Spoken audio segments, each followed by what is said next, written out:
I think they may have had 3 or 4 extra gears if they needed them.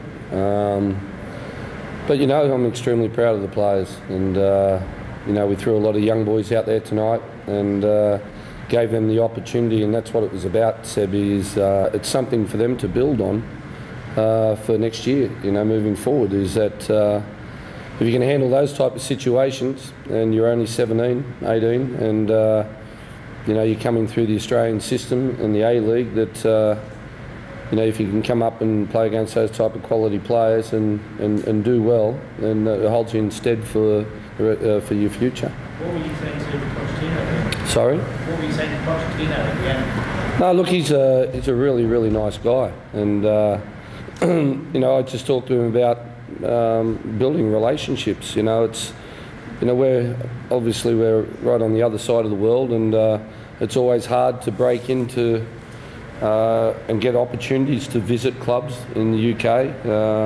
You know, it's not easy to get into clubs, and you know, I spoke to Maurizio at the press conference the other day, and I just finished it off today asking if there'd be an opportunity for Sydney FC to our coaching staff to go over and see what they do, you know, to learn some professional development, because you're talking about one of the best coaches in Europe, and you know, and the staff that he's got, and the amount of young boys that they bring through, that'd be a great opportunity for us to to be able to use something while they're here. What was your verdict on Harry Kane?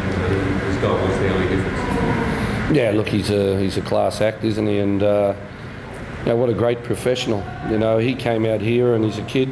You know, he's 21 years of age, and you know, they played in Malaysia only 2 nights ago, and they've travelled all the way out to Australia, and they've probably still got jet lag in their legs. And you know, he could have played 45 minutes and just strolled around, and you know, we've seen that before. But he's come out here and he's given his all for 80 minutes or however long he was on the field, and he was you know, special to watch.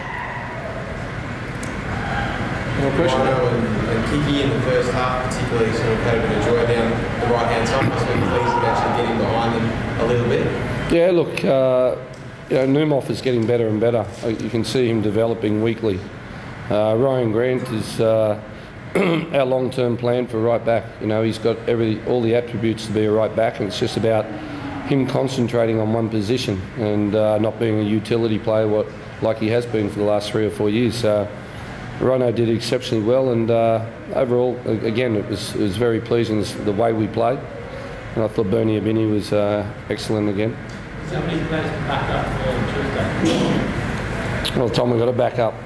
You know, it's you know, that we might feel a bit. We got recovery tomorrow. We got a light session on Monday.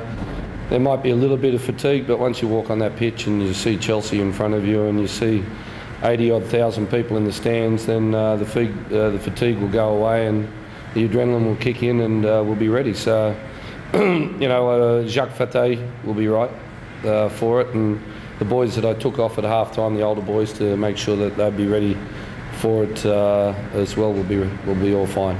Is it pleasing to give Ivan that kind of send-off? Yeah, look, Sevi, I've always been someone that, even with the national team, and I gave players farewells, and you know, these type of games are exhibition games for me, and it's about giving players, again, the experience. Ivy has been an outstanding contributor to Sydney FC.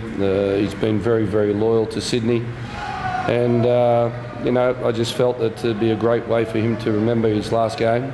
Is against Tottenham in front of a huge crowd, and he had his kids with him before the game, and to go on the pitch and give him the captaincy, and I thought he had a very, very good game.